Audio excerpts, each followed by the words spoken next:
ಈ ಅಕ್ರಮಗಳ ಬಗ್ಗೆ ಮಾತಾಡೋದಾದ್ರೆ ಸರ್, ಈ KPSC ತಗೊಂಡವ ನಿಮ್ಮ KS ಡಿಪಾರ್ಟ್ಮೆಂಟ್ಗೆ ಸಂಬಂಧಪಟ್ಟ ಹಾಗೆ ಅದೆಷ್ಟೋ ಪ್ರಶ್ನೆ ಪತ್ರಿಕೆಗಳ ಲೋಪದೋಷ ಆಗುತ್ತೆ. ಪ್ರತಿ ವರ್ಷ KPSC ಒಂದು ಹಗರಣಗಳನ್ನ ನಾವು ನೋಡ್ತೇವೆ. ಯಾಕೆ ಇದು ಮಾತ್ರ ಅಂತ? ಯಾಕೆ ವಿದ್ಯಾರ್ಥಿಗಳು ಆ ಒಂದು ಪರಿಶ್ರಮ ಶೂನ್ಯ ಅಂತನ?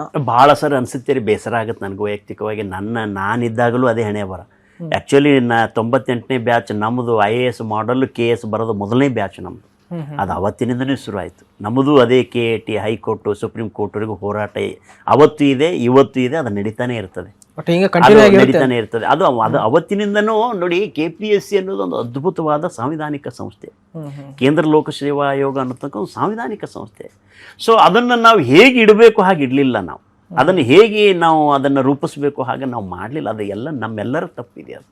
ಬಟ್ ಇದು ನೀವು ಹೇಳ್ದಂಗೆ ನಮ್ಮ ಯುವ ವಿದ್ಯಾರ್ಥಿಗಳ ಮೇಲೆ ಅಥವಾ ಯಾರು ಆಕಾಂಕ್ಷಿಗಳಿರ್ತಾರೆ ಅವ್ರ ಮೇಲೆ ಅತ್ಯಂತ ಕೆಟ್ಟ ಪರಿಣಾಮ ಬೀರ್ತಾ ಇದೆ. ಭಾಳಷ್ಟು ಜನ ನನಗೂ ಕೇಳ್ತಾರೆ. ಬಟ್ ನಾವೆಲ್ಲರೂ ಕೂಡ ನಮ್ಮದೇ ಆದ ಇತಿಮಿತಿಯಲ್ಲಿದ್ದಂಥವ್ರು.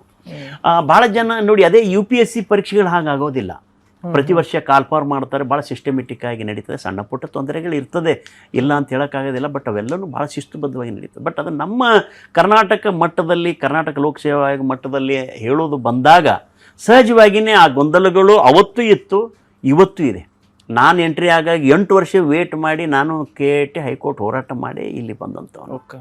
ಇವತ್ತಿಗೂ ಅದೇ ಹೋರಾಟದಲ್ಲಿ ಇದ್ದಂಥವನು. ಆದರೆ ಆ ಥರದ ಒಂದು ವ್ಯವಸ್ಥೆ ನಿರ್ಮಾಣ ಮಾಡೋದ್ರಲ್ಲಿ ನಾವೆಲ್ಲ ಸೋತಿದ್ದೀವಿ ಅಂತ ಅನಿಸುತ್ತೆ.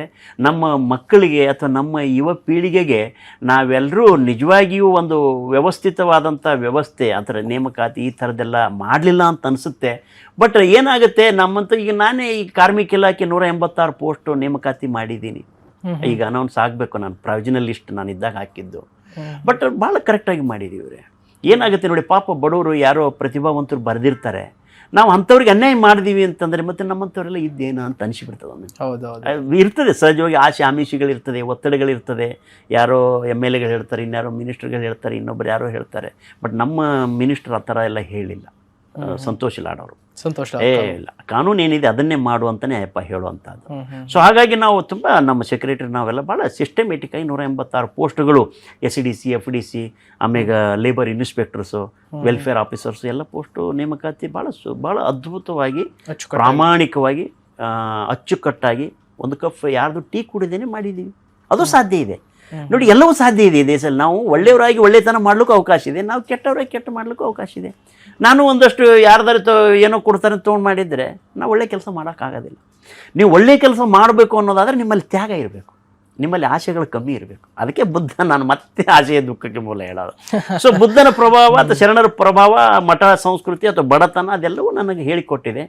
ಮನುಷ್ಯ ಸಹಜ ಆಸೆ ಇರಬೇಕು, ಯಾರಿಗೆ ಇರಬಾರ್ದು ಅಂತಲ್ಲ. ಮನುಷ್ಯ ಸಹಜ ಆಸೆಗಳಿರಬೇಕು. ಮನುಷ್ಯ ಸಹಜ ಆಸೆಗಳು ಇಲ್ಲದೆ ಹೋದರೆ ನೀವು ಮನುಷ್ಯರಾಗಿರೋಕ್ಕಾಗೋದಿಲ್ಲ. ಮನುಷ್ಯರ ಅತಿ ಆಸೆ ಇರಬಾರ್ದು. ಅತಿ ಆದದ್ದು ನೋಡಿ, ಅಮೃತ ಇದ್ರೂ ವಿಷಯನೇ. ಹಾಗಾಗಿ ನೀವು ಒಂದಷ್ಟು ಕೆಲಸಗಳು ಒಳ್ಳೆಯದು ಮಾಡಬೇಕು ಅನ್ನೋದಾದರೆ ನಿಮ್ಮಲ್ಲಿ ಒಂದಷ್ಟು ತ್ಯಾಗ ಮನೋಭಾವನೆ ಇರಬೇಕು, ನಿಮ್ಮಲ್ಲಿ ಆಸೆಗಳು ಕಮ್ಮಿ ಇರಬೇಕು. ನಿಮ್ಮಲ್ಲಿ ಅಷ್ಟೇ ಅಲ್ಲ, ನಿಮ್ಮ ಜೊತೆ ಇರೋರಲ್ಲೂ ಇರಬೇಕು. ನಿಮ್ಮ ತಂದೆ ತಾಯಿ, ಅಣ್ಣ ತಮ್ಮ, ಅಕ್ಕ ತಂಗಿ, ಹೆಂಡತಿ, ಮಕ್ಕಳು, ಆ ಥರ ಇರಬೇಕು. ಇಲ್ಲ ಅಂದರೆ ಎಲ್ಲರೂ ನನಗೇನು ಬರ್ತದೆ ತಂತಂದು ಕೊಡು ಅಂದಾಗ ಅವ ಯಾವ ಇರ್ತಾನೋ, ನೌಕರಿ ಮಾಡೋ ಸಿಬ್ಬಂದಿ ಆಗಿರಲಿ, ಅಧಿಕಾರಿ ಆಗಿರಲಿ, ಎಲ್ಲ ಕಡೆ ದುಡ್ಡು ವಸೂಲಿ ಮಾಡ್ತಾರೆ, ಹೋಗಿ ಸಾಯ್ತಾರೆ. ನನ್ನ ಜೊತೆ ಇದ್ದವ್ರೆ ಒಂದು 10-15 ಜನ ಜೈಲಲ್ಲಿದ್ದಾರೆ. ಈಗ ನನ್ನ ಜೊತೆ ಇದ್ದರೆ ಒಂದು 15 ಜನ ಜೈಲಿಗೆ ಹೋಗಿ ಬಂದಾರೆ. ಈಗಲೂ ಒಂದಿಬ್ಬರಿಗೂ ಬೇಲ್ ಸಿಕ್ಕಿಲ್ಲ, ಇದ್ದಾರೆ ನನ್ನ ಜೊತೆನೇ ಇರ್ತಾರೆ. ನೋಡಿದ್ದೀನಿ ನನ್ನ ಜೊತೆ ಇದ್ದವರು ಅವರೆಲ್ಲ. ಮತ್ತು ಈ ಥರದ್ದೆಲ್ಲ ಆದಾಗ ಹಂಗೆ ನಾಳೆ ನಾನು ಮಾಡೋದು, ನಾನು ಅಲ್ಲಿಗೆ ಹೋಗೋದು. ಸಿಂಪಲ್ ಅಲ್ರಿ ಅದು. ನಾನು ತಪ್ಪು ಮಾಡಿದ್ರೆ ನಾನು ಅಲ್ಲಿಗೆ ಹೋಗೋದು. ಅದು ಅಲ್ಲಿಗೆ ಹೋಗೋದು, ಅಲ್ಲಿರೋದಕ್ಕಿಂತ ಇಲ್ಲಿ ಬೆಟರ್ ಅಲ್ವಾ? ನೋಡ್ರಿ, ಈ ಬದುಕು ಎಟ್ಟಿದೆ ಇವ್ರೆ. ಸರಾಸರಿ ಒಂದು 60-62 ವರ್ಷ ಇದೆಯಪ್ಪ. ಅದ್ರಾಗ 30 ವರ್ಷ ರಾತ್ರಿನೇ ಕಳಿತೀವಿ ನಾವು. ಓದೋದ್ರೊಳಗೆ ಒಂದು 15 ವರ್ಷನೇ ಹೋಯ್ತು. ನೋಡ್ರಿ, ಜೀವನ ನಿಜವಾಗಿ ಮಾಡೋನಿಗೆ ಉಳಿಯೋ ಜೀವನ ಎಟ್ಟಿದೆ. 10-15 ವರ್ಷ ಸಿಗ್ತದೆ ನಿಮ್ಗೆ. ಅದು ನೀವು ಕರೆಕ್ಟಾಗಿ ಉಳಿಸ್ಕೊಂಡ್ರಿ. ಇಲ್ಲಾಂದ್ರೆ ಅದು ಈ ಮೊಬೈಲ್ ನೋಡ್ಕೊಂಡು ಹೋದ್ರೆ ಅದು ಅರ್ಧ ಹೋಯ್ತು. ಅದ್ರಾಗ ನಿಮ್ಗೆ ಜೀವನ ಮಾಡ್ಲಿಕ್ಕೆ ಟೈಮೇ ಇಲ್ಲ ರೀ. ಇನ್ನು ನೀವೇನು ತೊಗೊಂಡು ಸುಡ್ತೀರಿ, ಅವೆಲ್ಲ ಏನು ಕಟ್ಕೊಂಡು ಏನು ನಾಳೆ ನಾವು ಸತ್ತ ಮೇಗ ನಿಮ್ಮ ಹೆಣ ಒಯ್ದು ಇಡುವಾಗ ಏನು ಇಡ್ತಾರೆ ಹೇಳ್ರಿ? ಅಲ್ಲಿ ಒಂದು ಬಟ್ಟೆ ಬಿಡೋದಿಲ್ಲ ನಿಮಗೆ. ಏನು ಬಿಟ್ಟಾರ ಯಾರೇ? ಬಟ್ಟೆ ಬಿಡೋದಿಲ್ಲ, ಬಂಗಾರ ಬಿಡೋದಿಲ್ಲ, ನಿಮ್ಮ ಮೈ ಮೇಲೆ ಇರೋದು ಏನೂ ಬಿಡೋದಿಲ್ಲ. ಬಿಟ್ಟರು ವೇಸ್ಟ್, ಅದು ಮಣ್ಣಾಗಿ ಹೋಗ್ತದೆ. ಇದ್ದವರ ತೊಗೊಂಡು ಬದುಕ್ತಾ ನಾವು. ಅದು ತಪ್ಪೇನಲ್ಲ, ಸಂಸ್ಕಾರ ಅದು ಇರೋದು. ಅಂದರೆ ನಾನು ಹೇಳೋ ಫಿಲಾಸಫಿ ಏನು ಅಂದರೆ, ಸತ್ತ ಮೇಲೆ ಏನೂ ಬರೋದಿಲ್ಲ. ಇನ್ನು ಕಟ್ಕೊಂಡು ಏನು ಮಾಡ್ತೀರಿ ಅರಮನೆಗಳು?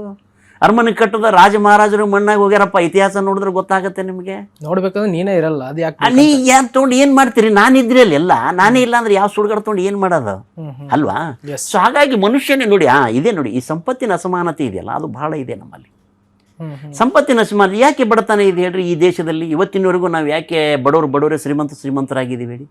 ನೀವು ಬೇರೆ ಅಮೇರಿಕಾ, ಫ್ರಾನ್ಸ್, ಜಪಾನ್, ಜರ್ಮನಿ ಅಥವಾ ಸಣ್ಣ ಒಮನ್ ಕಂಟ್ರಿ ತಗೊಳ್ಳಿ, ಹೋಗ್ರಿ ದುಬೈ ತಗೊಳ್ರಿ, 50 ವರ್ಷನಾಗ ಸ್ವರ್ಗ ಕಟ್ಟಿಟ್ಟಾರಲ್ರಿ ಅವರು. ಕುಡ್ಲಿಕ್ಕೆ ನೀರಿಲ್ಲ, ಎಲ್ಲ ಮರುಭೂಮಿ ಇದೆಯಲ್ಲಿ, ಸ್ವರ್ಗ ಕಟ್ಟಿಟ್ಟಾರೆ ಅವರು. ಹೆಂಗೆ ಕಟ್ಟದ್ರ? ಹಂಗಾದ್ರೆ ನೀವು ಹೇಳ್ಬೋದು ಅವ್ರಿಗೆ ಇದ್ರದ್ದು ದುಡ್ಡು ಬರ್ತದೆ, ಅದು ಮನಸ್ಸು ಬೇಕಲ್ಲ.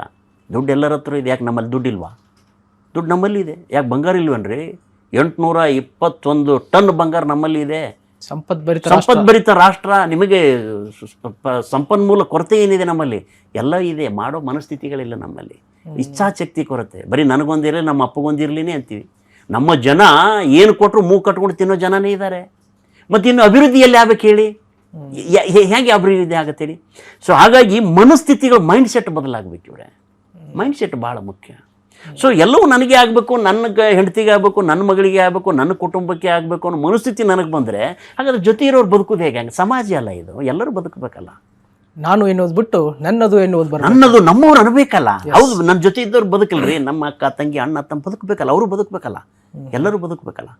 ಬರೀ ನಾನೇ ಬದುಕೋದು ಅಂತಂದಾಗ ಇದೆಲ್ಲ ಸಾಧ್ಯ ಆಗುತ್ತೆ.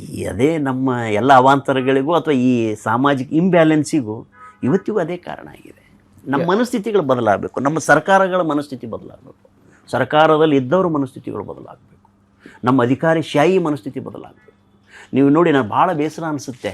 ಭಾಳ ಜನ ಈಗೇನಾಗುತ್ತೆ, ಬಡವರಿಂದನೇ ಬಂದಿರ್ತಾರೆ ಬಿಡ್ರಿ, ಬಡತನದಿಂದನೇ ಬರೋರು ಭಾಳ ಜನ. ಬಂದವರು ಏನಾಗ್ತಿದೆ ನಾನು ಗಮನಿಸಿದಾಗೆ, ಎಲ್ಲರೂ ಅವ್ರವ್ರಿಗೆ ಏನೋ ಆಸ್ತಿ, ಅಂತಸ್ತು, ದುಡ್ಡು, ಕಾಸು, ಬರೀ ಅದೇ ಆಗಿದೆ. 4 ಮಂದಿಗೆ ಅನುಕೂಲ ಆಗಬೇಕು, 4 ಮಂದಿಗೆ ಹೆಲ್ಪ್ ಆಗಬೇಕು, 4 ಮಂದಿಗೆ ಮುಟ್ಟಬೇಕು, ಇಲ್ಲವೇ ಇಲ್ಲ ರೀ. ಬೇಸರ ಆಗುತ್ತೆ.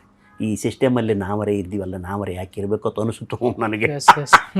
ಸುಮ್ಮತ್ತಾಗಿ ನಾವು ಸಿನಿಮಾ ಮಾಡ್ಕೊಂಡು ಹರ್ಕೊಂಡು ಇದು ಬೇಡ ಅಂತ ಅನಿಸುತ್ತೋ ಒಮ್ಮೆ. ಬಟ್ ಆ ಥರದ ಸ್ಥಿತಿವಂತ ಅಲ್ಲ ಅಂತ ಸುಮ್ಮನಿದ್ದೀನಿ.